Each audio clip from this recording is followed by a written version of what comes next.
زنای ایرانی تو عرصه‌های علمی، پزشکی، فناوری و تو هر زمینه‌ای که بگید فعل توانستن رو به دنیا ثابت کردن، اما این بار در عرصه ورزش.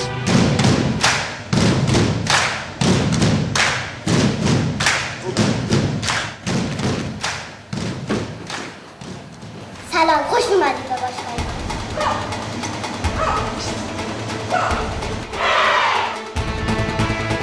واظبم باید باشی که خیلی چیزن همش همشیره بله.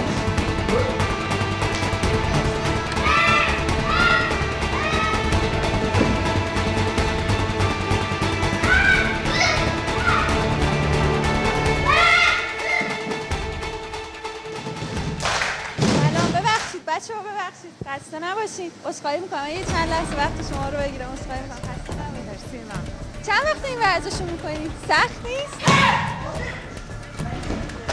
خیلی سخته.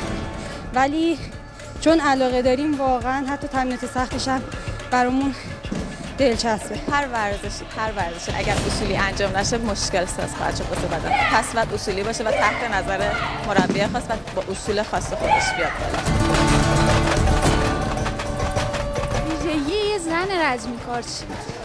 صبرش، طاقتش، تواضع ورزش که یکم مهمترین ویژگیشه. مهمترین چیزی که یاد گرفتیم اینه که آدمای منظمی باشیم.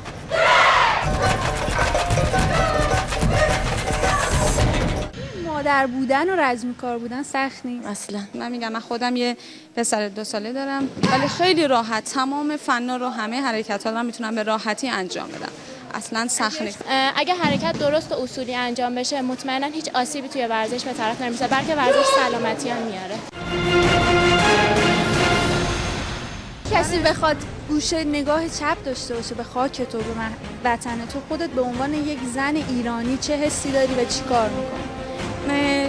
ایران مثل خونه من که اگه کسی بخواد یه نگاهی بد بهش بکنه 100% ازش دفاع میکنه. هممون برای دفاع از کشورمون آماده است.